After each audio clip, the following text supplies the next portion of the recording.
Hello, welcome back to ఈ తరం కథలు. ప్లీజ్ ముందుగా వీడియోకి ఒక చిన్న లైక్ చేయండి. లైక్తో పాటు హ్యాపీ ఇవ్వండి. ఈరోజు కథ వైఫ్ ఆఫ్ రణవీర్ పార్ట్ 81. కథను రచించిన వారు సుజాత గారు, వాయిస్ ఓవర్ శ్వేత. ఇక లేట్ చేయకుండా కథలోకి వెళ్ళిపోదాం. ఒకవేళ నీకు సంబంధించిన ప్రపోజల్ వాడి దగ్గరికి వస్తే చైతన్య నాతో చెప్పకుండా అస్సలు ఉండడు. అప్పుడు నేనే డైరెక్ట్గా అడిగేస్తాలే, మేఘన్ అంటే నీకు ఇష్టమేనా అని. నువ్వేం కంగారు పడకు అని భరోసా ఇచ్చింది సంజన. నాకు తెలిసి చైతన్య ఒప్పుకోడేమో అంటుంది మేఘన. వాడితో మాట్లాడి చూద్దాంలే, ముందుగానే ఎందుకలా ఫిక్స్ అయిపోతావు అంటాడు వరుణ్.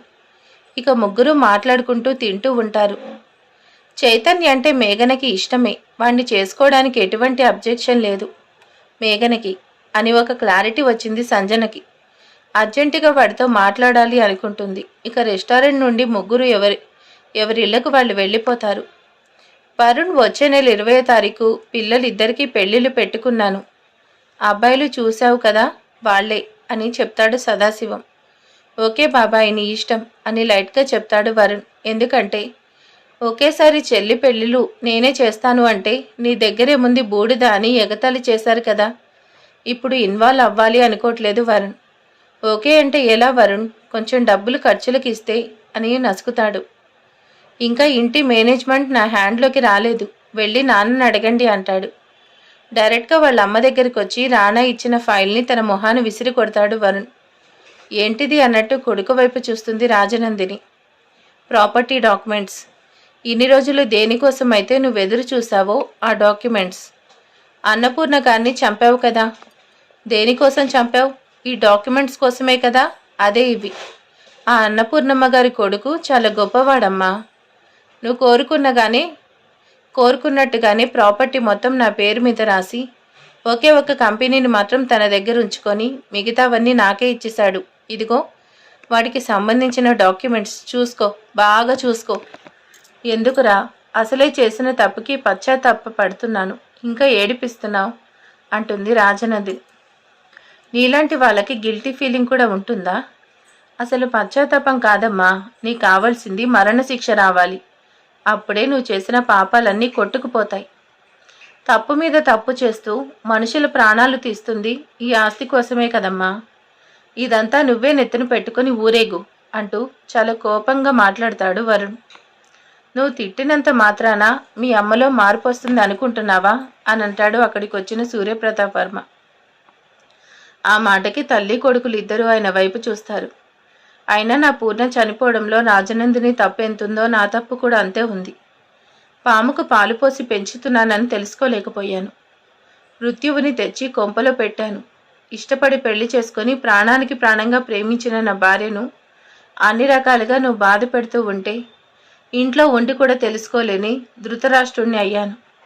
నన్ను క్షమించు పూర్ణ, నీకు అంత అన్యాయం జరుగుతూ ఉంటే ఇంట్లో ఉన్నా నేను తెలుసుకోలేకపోయాను అని చాలా బాధపడుతూ ఉంటాడు సూర్యప్రతాప్. ఆస్తి ఆస్తి అనుకుంటూ చెయ్యాల్సిన పాపాలన్నీ చేసావు కదా, ఇదిగో అదంతా నీకే ఇచ్చేశాడు. ఒక్క రూపాయి కూడా తీసుకోలేదు. ఏం చేసుకుంటావో చేసుకో అని చెప్పి కోపంగా వెళ్ళిపోతాడు వరుణ్. నీకు సంతోషమే కదా, నా భార్యని దూరం చేశావు, నా కొడుకుని కోడల్ని దూరం చేశావు, కనీసం కన్న కొడుకుతో అయినా ప్రేమగా ఉండు అని చెప్పి బాధగా వెళ్ళిపోతారు. ఇక రోజులు గడుస్తూ ఉన్నాయి. అనుకున్నట్టుగానే శాలిని మాలిన పెళ్లి ఇద్దరు ట్విన్స్తోనే జరిగింది. పెళ్లి కాబట్టి రాజనందిని పిలవగానే మొత్తానికి పెళ్లికైతే వచ్చింది, చాలా బాధపడుతూనే. రానా, సౌగంధిక, షణ్ముఖి కూడా పెళ్లికి వచ్చారు. అన్నగా ఎలాగా వచ్చి పెళ్లి బాధ్యతలు అన్నీ స్వీకరించలేదు రానా. అలా వచ్చి గెస్ట్ లాగా పెళ్లి చూసి భోజనాలు చేసి ఒక గిఫ్ట్ ఇచ్చి వెళ్ళిపోయారు. సదాశివం ఉండమనలేదు, రానా ఉండలేదు. మనవాళ్లే కదా, మరి కొద్దిసేపు ఉందామని సౌగంధిక చెప్పినా కానీ వినిపించుకోలేదు రానా. ఇక కూతుర్ల పెళ్ళి అయిపోయింది కాబట్టి మేము ముంబై దగ్గర ఒక ఊర్లో ఉంటాము, ఇక్కడ ఉన్నామని చెప్పి వెళ్ళిపోయారు. దోచేసిన డబ్బుతో అక్కడ కొన్ని ఆస్తులు కొనుక్కున్నారు. అందుకని అక్కడికి వెళ్ళిపోయారు సదాశివం వాళ్ళు. ఎందుకంటే రానా దగ్గరలో చైతన్యకి కూడా మేఘనకి ఓకే చెయ్యాలా వద్దా అని ఆలోచిస్తున్నాడు. నాకేదోలా ఉందని టెన్షన్ పడుతూ చెప్పింది సౌగంధిక. అంతే. ఉన్న పలంగా తనకి కారులో ఎక్కించుకొని చెల్లెలతో సహా హాస్పిటల్కి తీసుకెళ్ళి జాయిన్ చేశాడు రానా. నొప్పిగా ఉంది, అంటుంది సౌగంధిక. వదిన పెయిన్స్ వస్తున్నాయి, కంగారు పడకు, అన్నయ్య ఫాస్ట్గా డ్రైవ్ చేయి అని చెప్పడంతో చాలా ఫాస్ట్గా తీసుకెళ్తున్నాడు రాణా. అప్పటికే హాస్పిటల్కి వాళ్ళకి ఫోన్ చేసి అందరినీ రెడీగా ఉండమని చెప్పారు. టెన్షన్ పడకు, కాస్త రిలాక్స్గా ఉండి వెళ్ళిపోదామంటూ 45 నిమిషాల్లో రావాల్సిన హాస్పిటల్కి దాదాపు 20 నిమిషాల్లోనే తీసుకొచ్చాడు రాణా. డోర్ ఓపెన్ చేయగానే స్ట్రెచ్చర్ రెడీగా ఉండడంతో దాని మీద పడుకోబెట్టి తనని పట్టుకొని పరిగెత్తుతున్నాడు. తన లోపలికి తీసుకెళ్తూ ఉండగా, సార్ మీరు రాకూడదు, ఇది డెలివరీ చేసే రూమ్ అని చెప్తారు. లేదు నేను కూడా వస్తాను, అన్నయ్య ప్లీజ్ నువ్వు ఆగు అని షణ్ముఖి ఆపుతున్నా కానీ వినకుండా, మీరు ఎలాగో కర్టన్ కట్టండి, ఇటువైపు నేనుంటాను, అటువైపు మీరు డెలివరీ చేయండి ప్లీజ్, దాని దగ్గర నేను ఉండాల్సిందని రిక్వెస్ట్ చేయట్లేదు, వాళ్ళకు ఆర్డర్ వేస్తున్నాడు రాణా.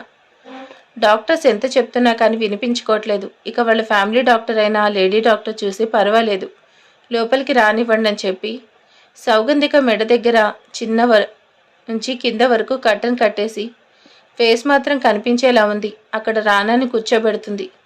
పెయిన్స్ బాగా వస్తున్నాయి, ఏం కాదు టెన్షన్ పడకు అంటూ తన తల్లి మురుతూ చేయి పట్టుకొని ధైర్యం చెప్తున్నాడు. షణ్ముఖి వెంటనే అశోక్ గారికి అంజలి గారికి ఫోన్ చేసి చెప్పడంతో వాళ్ళు బయలుదేరారు. ఇక పెయిన్స్ ఎక్కువగా రావడంతో డెలివరీ అయిపోయింది. తనకి పాప పుట్టింది. ఇక బేబీ పుట్టగానే అలసటగా అనిపించి కళ్ళు మూసుకుంటుంది సౌగంధిక. వాళ్ళ ఫ్యామిలీ డాక్టర్ పాపను తీసుకొచ్చి రాణాకి చూపిస్తుంది. రాణా చేతులు చాపి ఎత్తుకోబోతుండగా క్లీన్ చేసి తీసుకొస్తాం సార్ అంటూ హడావిడిగా వెళ్ళిపోతుంది ఆ డాక్టర్. అయ్యో కళ్ళ నిండా పాపని చూసుకొని ఇవ్వలేదే వీళ్ళు అనుకుంటాడు రాణా. టెన్షన్ పడాల్సిన అవసరం లేదు, 10 నిమిషాల్లో పాప నా దగ్గరికి వస్తుంది. పాప ఎన్ని గంటలు పుట్టింది, ఎన్ని నిమిషాలు ఎన్ని సెకండ్లు అక్కడే ఉన్నాడు కదా, అన్నీ అబ్జర్వ్ చేశాడు. వెంటనే తనకు తెలిసిన సిద్ధాంతికి డీటెయిల్స్ అన్నీ పంపించి తన జాతక చక్రం కూడా రాయించమని చెప్తాడు. తను పడుకుంది, మీరు బయటకు వెళ్ళండి సార్, ఇప్పుడు తను చాలా నీరసంగా ఉంటుంది, మీతో మాట్లాడలేదు అని చెప్పడంతో బయటకు వస్తాడు రాణా. అప్పటికే అశోక్ గారు వచ్చి ఉంటారు. ఏమైంది రా అని అడుగుతారు. ఏమీ చెప్పకుండా వచ్చి అశోక్ గారిని హక్ చేసుకొని కొద్ది క్షణాల్లో మీ అక్కను చూస్తారు అంటాడు. అంటే పాప పుట్టింది, మరి ఇంకా బయటకు తీసుకురాలేదేంటి అని ఇంకా ఆత్రంగా అడుగుతాడు అశోక్. క్లీన్ చేస్తున్నారు మావయ్య. ఏం డాక్టర్లో ఏంటో ఎంతసేపు క్లీన్ చేస్తారా, తొందరగా తీసుకురమ్మని చెప్పండి. పాపని చూశాడు కాబట్టి రానాకేమీ లేదు, ఎప్పుడెప్పుడు తను తీసుకొస్తారా అని ఇక్కడ అశోక్ అంజలి షణ్ముఖి ఎదురు చూస్తున్నారు. అప్పుడే డాక్టర్ పాపను తీసుకొచ్చి సార్ పాపను తీసుకోండి అంటుంది. మామ అల్లుడు ఇద్దరు పాపను చూస్తుంటారు. వీళ్లతో తేలదు అనుకొని సౌగంధికకు ఎలా ఉంది అని అడుగుతుంది అంజలి. తను చాలా కేర్ఫుల్గా చాలా జాగ్రత్తలు తీసుకుంది, అందుకే నార్మల్ డెలివరీ అయింది.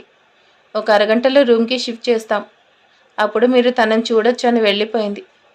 వెళ్లే ముందు పాపని రాణా చేతుల్లో పెట్టేసి కంగ్రాట్స్ చెప్పి వెళ్ళింది. చిన్ని నుదురు, ఇంకా తెరవని కళ్ళు, కనీసం తన మూర అంత కూడా లేదు. పాప తాకితే ఎక్కడ కందిపోతుందో అంత తెల్లగా ఉంది పాప. చిట్టి చిట్టి చేతులు, చిన్ని పాదాలు, బుల్లి పెదవులు. పాపని అలా చూడగానే సంతోషంలో తన కన్నీళ్ళు వస్తున్నాయి. ఆర్తిగా గుండెలకు హత్తుకుంటాడు రాణా. ఎన్నో రోజుల నుంచి నీ కోసం ఎదురు చూస్తున్నానమ్మా, నువ్వు నా దగ్గరకు వచ్చేసావంటూ సుతారంగా తన బుగ్గని తాకి ప్రేమగా తన నుదుటి మీద ముద్దు పెడతాడు రాణా. ఆ పాప కోసం ఎంత కలవరించాడో, ఎంత ఎదురు చూశారో అందరికీ తెలుసు కాబట్టి వాళ్ళిద్దరూ ఆప్యాయతని అనుబంధాన్ని చూస్తూ ఉండిపోయారు మిగిలిన వాళ్ళు. ఒరే నువ్వు ఎంతసేపు ఎత్తుకుంటావు, నా చేతికి ఇవ్వరా అని అడుగుతాడు అశోక్. ఆ మాటకి రాణా నవ్వి తీసుకోండి మావయ్య, కానీ జాగ్రత్తగా ఎత్తుకోండి, అసలే చిన్న పాప కదా, చిన్నగా జాగ్రత్తగా ఎత్తుకోండి అని వాళ్ళ మావయ్యకి జాగ్రత్తలు చెప్తున్నాడు రాణా. గుడ్డొచ్చి పిల్లనెక్కిరిచ్చిందంట, అలా ఉందిరా నువ్వు చెప్పేది. నువ్వు నాకు మేనల్లుడివి, చిన్నప్పుడు నిన్నే ఎత్తుకున్నాను, ఇప్పుడు నీ ముద్దుల బేబీని ఎత్తుకోలేనా, నువ్వేం టెన్షన్ పడకు, నేను జాగ్రత్తగా ఎత్తుకుంటానంటూ తల కింద ఒక చెయ్యి పెట్టి పాప నడుము కింద ఒక చెయ్యి పెట్టి అరచేతిలోకి తీసుకుంటాడు అశోక్. మా అక్క అంటూ అంజలికి చెప్పి పాపని తనివి తీరా తీసుకుంటాడు అశోక్. ఇక చాలే ఇవ్వండి అంటూ షణ్ముఖి అంజలి కూడా పాపను ఎత్తుకుంటారు. మళ్ళీ ఎక్కడ పాపను వాళ్ళు తీసుకెళ్తారు అన్నట్టు టక్కున లాగేసుకొని పాపను చూసుకుంటూ ఉన్నాడు రాణా. 5 నిమిషాలు కూడా మన చేతికి ఇవ్వట్లేదు అని వీళ్ళ ముగ్గురు ఒకరి మొహం ఒకరు చూసుకుంటారు. మావయ్య పాప కళ్ళు చూడు, చక్రాల్లా ఎంత బాగున్నాయో అని అంటూ ఉండగానే పాప ఏడుస్తుంది. ఎత్తుకోవడం అయితే ఎత్తుకున్నాడు. ఇలా పాప ఏడుస్తున్నప్పుడు ఏం చేయాలో రాణాకి అర్థం కాలేదు. అంజలి వైపు చూస్తాడు.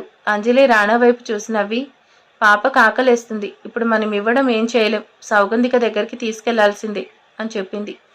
ఈలోగా డాక్టర్ వచ్చి మీ వైఫ్ని చూడొచ్చు అని చెప్పడంతో పాపని తీసుకొని లోపలికి వెళ్తారు. ఈ రోజుకి పాప ఫీడింగ్ డ్యూటీ మాది అని ఒక నర్స్ వచ్చి పాపకు నెమ్మదిగా తాగించి వెళ్తుంది. ఆ పాపని మళ్ళీ పట్టుకుని సౌగంధిక దగ్గరికి వచ్చి ప్రేమగా తలని ముడతాడు రాణా. కళ్ళు తెరుస్తుంది సౌగంధిక. వదిన ఇప్పుడు ఎలా ఉంది, ఇప్పుడు ఎలా ఉన్నావురా అని అశోక్ అంజలి ముగ్గురు అడుగుతారు.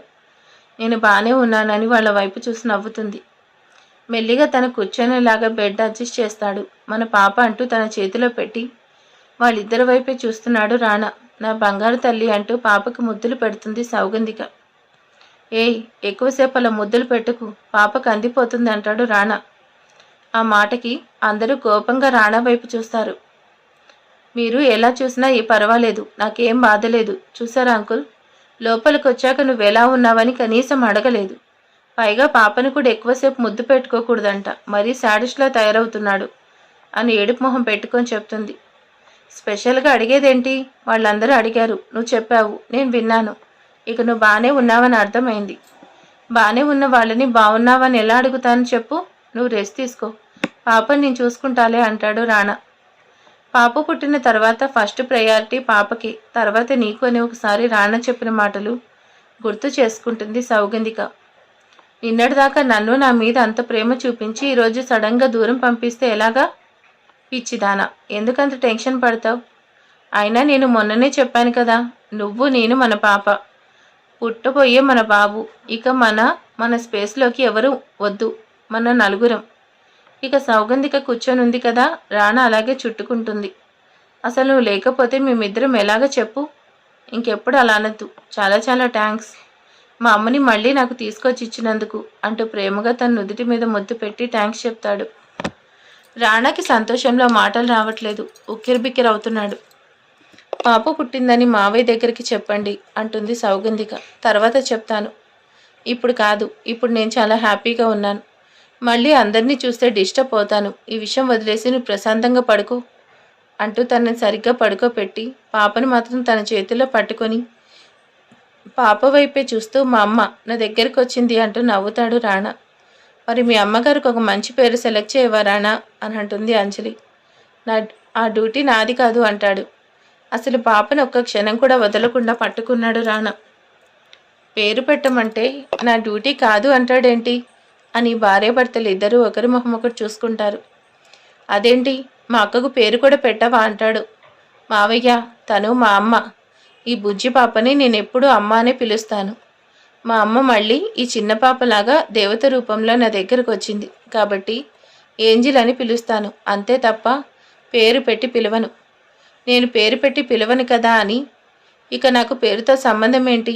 ఎవరెవరు పాపని పేరు పెట్టి పిలుస్తారు వాళ్లే పేరు పెట్టుకుంటారు అని సౌగంధిక వైపు చూసి చెప్తాడు.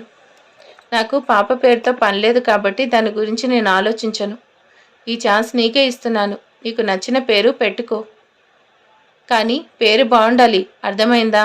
ఆ మాటకు అక్కడున్న వాళ్ళందరూ నవ్వుతారు. ప్లీజ్ రానా, మావయ్య గారికి చెప్పండి అని తను చేయి పట్టుకొని చెప్తుంది సౌగంధిక. సరే చెప్తాను అంటూ వెంటనే వాళ్ళ నాన్నకి ఫోన్ చేసి వరుణ్కి సంజనకి ముగ్గురికి విషయం చెప్తాడు. పాప పుట్టిందని తెలియగాని మేఘాల మీద పరిగెత్తుకుంటూ ఆసుపత్రికి వచ్చారు అందరూ. సూర్యప్రతాప్ గారు మొదటిసారిగా చేరుకుంటారు. రాణా చేతిలో ఉన్న పాపను చూసి చెయ్యి చాపుతారు. రాణా వెంటనే వాళ్ళ నాన్నకి ఇస్తాడు. అచ్చం మీ అమ్మలాగే ఉందిరా అని సూర్యప్రతాప్ చెప్తుంటే రాణా మొహం వెలిగిపోతుంది రాణాకి ఆ మాటకి. హెల్త్ ఎలా ఉందమ్మా అని ఎక్కువగా పలకరిస్తాడు. బాగానే ఉన్నాను మావయ్య. వీళ్ళలో మాట్లాడుకుంటూ ఉండగానే సంజన వరుణ్ ఫాస్ట్గా లోపలికొచ్చి పాపని నేనెత్తుకుంటాను అంటుంది సంజన. హలో, పాపని ఫస్ట్ నేనెత్తుకుంటానని ఇద్దరు గొడవ పడుతూ ఉంటారు. అది సరే, మీ ఇద్దరు ఎందుకలా గొడవ పడుతున్నారు అంటూ వాళ్ళ నాన్న చేతిలో నుంచి తన చేతిలోకి తీసుకుంటాడు రాణా. చూడక్క, పాపని ఎత్తుకొనివ్వట్లేదు. నా మొగుడు పాపని నన్నే పట్టుకొనివ్వలేదు, ఇక నీకిస్తాడా? అన్నయ్య ఇలా పట్టుకొని ఇలా ఇచ్చేస్తాను. సరే సరే, ఇద్దరు కలిపి ఒక 2 నిమిషాల్లో నా చేతికి ఇచ్చేయండి అంటూ పాపని వాళ్ళకిచ్చి ఇది ఏదో ఒలింపిక్స్ గేమ్స్ లాగా టైం పెట్టుకుంటాడు రానా. ఫాస్ట్గా తన చేతికి పాపనివ్వాలి అన్నట్టు. ఆ పాపని వాళ్ళు పట్టుకొని అలా ముద్దాడగానే ఫాస్ట్గా రానా చేతిలోకి లాక్కుంటాడు. Rana, this is too much. పాపను ఎత్తుకుంటే ఏమవుతుంది, ఇవ్వచ్చు కదా. బయట నుంచి వచ్చారు, ఎక్కువసేపు ఎత్తుకుంటే ఇన్ఫెక్షన్ వస్తుంది, అందుకే పాపని ఎవరి చేతికి ఇవ్వట్లేదు. తర్వాత అందరూ ఫ్రెష్ అయ్యి వస్తారు కదా, అప్పుడు ఎంతసేపు కావాలంటే అంతసేపు ఎత్తుకోవచ్చులే అని అందంగా కవర్ చేసేస్తాడు రానా.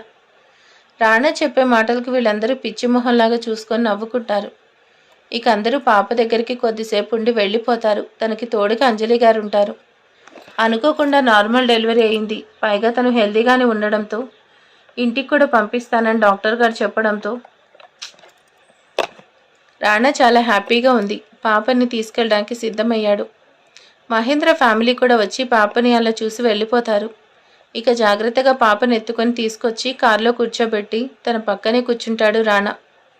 అశోక్ గారు డ్రైవింగ్ సీట్లో కూర్చున్నారు. చూసావా, మా అమ్మ ఎంత గ్రేటో తెలుసా, ద గ్రేట్ క్రిమినల్ లాయర్ గారిని డ్రైవర్ని చేసేసింది అని మామని ఆట పట్టిస్తూ ఉంటాడు రానా. ఏం చేస్తాన్రా, మా అక్క కోసం ఏదైనా చేయాల్సిందే. డ్రైవర్ని ఏంటి, కావాలంటే క్లీనర్ని కూడా అవుతాను అంటూ అంతే నవ్వుతూ చెప్పి తీసుకువెళ్ళి ఇంటి దగ్గర డ్రాప్ చేస్తాడు అశోక్. షణ్ముఖి, అంజలి ఫాస్ట్గా లోపలికి వెళ్ళి హారతి పళ్ళం తీసుకొచ్చి గుమ్మడికాయ తెచ్చి, కొబ్బరికాయ తెచ్చి, ఎర్రనీళ్ళు కూడా తెచ్చి అన్నట్టుగా పాపకి దిష్టి తీసి మరీ లోపలికి రమ్మని పిలుస్తారు. ఒక్క క్షణం ఆగండి అంటూ రానాని, సౌగంధికను అక్కడ ముగ్గురు వాళ్ళు నడిచేదారి మొత్తం గంపలతో అక్కడ ఉన్న పూలు మొత్తం పరుస్తారు. థ్యాంక్ యూ మావయ్య, మీ అక్కకి భలే వెల్కమ్ చెప్పావే అంటూ ఆ పూల బాట మీద నడుస్తూ వస్తారు ముగ్గురు.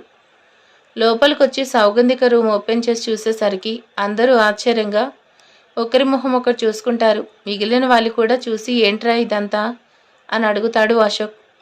షణ్ముఖి, అంజలి మాత్రం తల కొట్టుకొని వంట ప్రిపేర్ చేయడానికి కిచెన్లోకి వెళ్తారు. ఏంటి మావయ్య అలా అంటావు, బేబీ పుట్టిన దగ్గర నుంచి ఏమేం కావాలో అన్నీ తెలిసిన వాళ్ళని కనుక్కొని నెట్లో చూసి డాక్టర్స్ని అడిగి కొన్ని అరేంజ్ చేస్తే మీ అందరూ ఎందుకు అంత ఆశ్చర్యపడుతున్నారు, ఎందుకు నవ్వుతున్నారు అని the great business man Rana ఇన్నోసెంట్గా అడుగుతాడు. ఒరేయ్, పాప కావలసినవి కొనద్దు అని ఎవరు చెప్పారు, కానీ ఎన్ని కొన్నావో తెలుసా, దీంతో ఒక షాప్ పెట్టచ్చు. అసలు దాని వయసు ఎంత, నువ్వు ఎన్ని కొనాల్సిన అవసరం ఏంటి.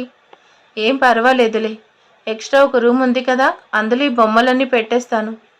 పాప నిద్రపోయిన తర్వాత రోజు వెళ్ళి ఆ బొమ్మలన్నీ మీ అమ్మాయి క్లీన్ చేస్తుంది అంటాడు. చూసారా అంకుల్, చివరికి నేను బొమ్మలు క్లీన్ చేయాలట, ఎలా మాట్లాడుతున్నాడో చూడండి. చూస్తున్నా అంటాడు అశోక్. చూసినా మీరేం చేయలేరు, కానీ నా బేబీ నివ్వు అంటూ కొత్త ఉయ్యాల్లో బేబీని పడుకోబెడతాడు. అయినా ఇన్ని తీసుకొచ్చారు ఎందుకు అండి, వేస్ట్ అయిపోతాయి కదా. నాకు తెలిసి వీడు షాప్ మొత్తం కొనేసి ఉంటాడు అంటాడు అశోక్.